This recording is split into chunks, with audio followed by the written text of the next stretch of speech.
Hello, Mark. This is Sylvia, and my student number is 28, and I'm sophomore at NCUE. Now I'm going to read the transcript of the speech. Martin Pistorius, How My Mind Came Back to Life and No One Knew. Imagine being unable to say, I'm hungry, I'm in pain, thank you, or I love you. Being trapped inside your body, a body that doesn't respond to commands, surrounded by people, yet utterly alone, wishing you could reach out to connect, to comfort, to participate. For 13 long years, that was my reality. Most of us never think twice about talking, about communicating. I've thought a lot about it. I have had a lot of time to think. For the first 12 years of my life, I was a normal, happy, healthy little boy. Then everything changed. I contracted a brain infection. The doctor weren't sure what it was, but they treated me the best they could. However, I progressively got worse. Eventually, I lost my ability to control my movements, make eye contact, and finally, my abilities to speak. While in hospital, I desperately wanted to go home. I said to my mother, "When home?" Those were the last words I ever spoke with my own voice. I would eventually fail every test for mental awareness. My parents were told I was as good as not there. A vegetable, having the intelligence of a 3-month-old baby. They were told to take me home and try to keep me comfortable until I died. My parents, in fact my entire family's lives, became consumed by taking care of me the best way they knew how. Their friends drifted away. 1 year turned to 2, 2 turned to 3. It seems like the person I was once began to disappear. The Lego blocks and the electronic circuit I loved as a boy were put away. I had been moved out of my bedroom into another more practical one. I had become a ghost, a faded memory of a boy people once knew and loved. Meanwhile, my mind began knitting itself back together. Gradually, my awareness started to return, but no one realized that I had come back to life. I was aware of everything, just like any normal person. I could see and understand everything, but I couldn't find a way to let anybody know. My personality was entombed within a seemingly silent body, a vibrant mind hidden in a plain sight within the chrysalis. The stark reality hit me that I was going to spend the rest of my life locked inside myself, totally alone. I was trapped with the only my thought for company. I would never be rescued. No one would ever show me tenderness. I would never talk to the friend. No one would ever love me. I had no dreams, no hope, nothing to look forward to. Well, nothing pleasant. I lived in fear, and to put it bluntly, was waiting for death to finally release me, expecting to die all alone in a care home. I don't know if it's truly possible to express in words what it's like not to be able to communicate.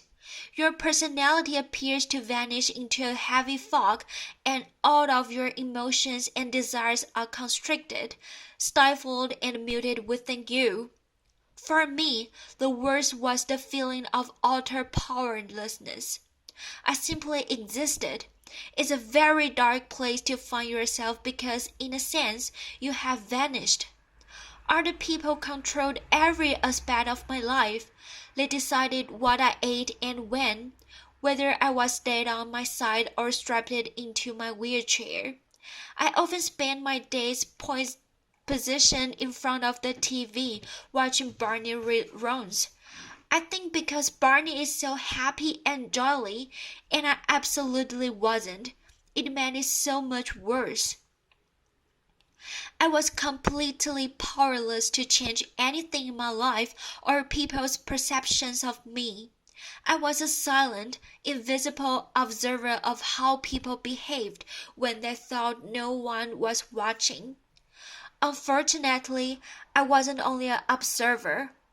With no way to communicate, I became the perfect victim, a defenseless object, seemingly devoid of feelings that people use to play out their darkest desires. For more than 10 years, people who were charged with my care abused me physically, verbally, and sexually, despite what they thought I did feel. The first time it happened, I was shocked and filled with disbelief. How could they do this to me?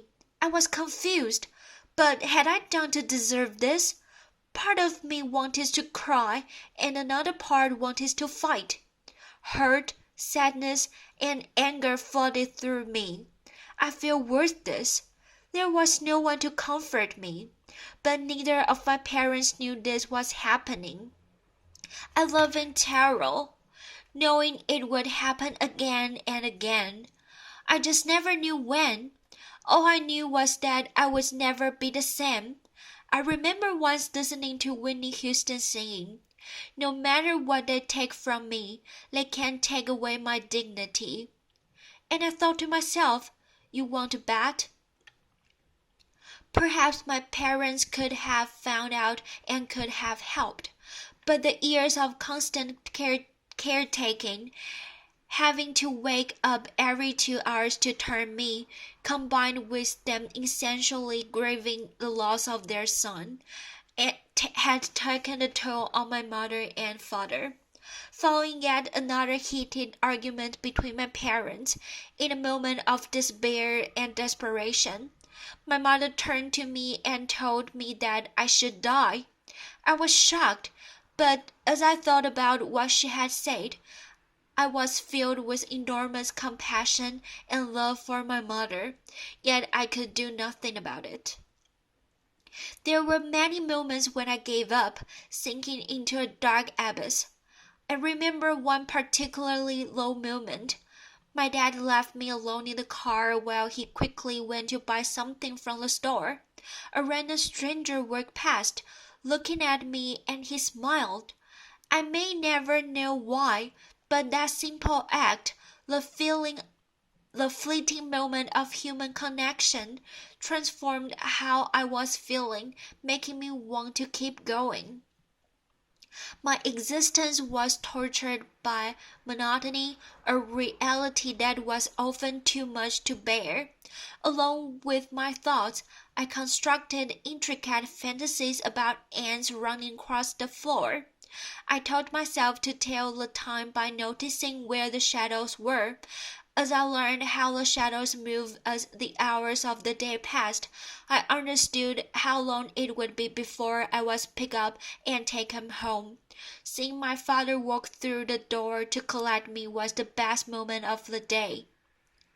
My mind became a tool that I could use to either close down to retreat from my reality or enlarge into a gigantic space that I could fill with fantasies.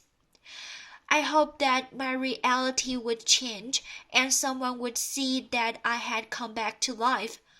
But I had been washed away like a sand castle built too close to the waves, and in my place was the person people expected me to be.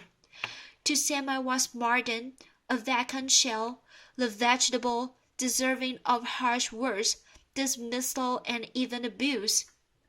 To others I was a tragically brain-damaged boy who had grown to become a man, someone they would kind to and care for.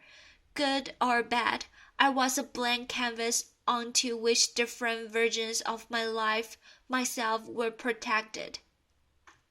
It took someone new to see me in a different way, and an aromatherapist began coming to the care home about once a week. Whether through intuition or her attention to details that others failed to notice, she became convinced that I could understand what was being said. She urged my parents to have me tested by experts in argumentative and alternative communication, and within a year, I was beginning to use a computer program to communicate. It was exhilarating, but frustrating at times. I had so many words in my mind that I couldn't wait to be able to share them. Sometimes I would say things to myself simply because I could. In myself, I had a ready audience, and I believed that by expressing my thoughts and wishes, others would listen too. But as I began to communicate more, I realized that it was in fact only just the beginning of creating a new voice for myself. I was thrust into a world that I didn't quite know how to function in. I stopped going to the care home and managed to get my first job making photocopies.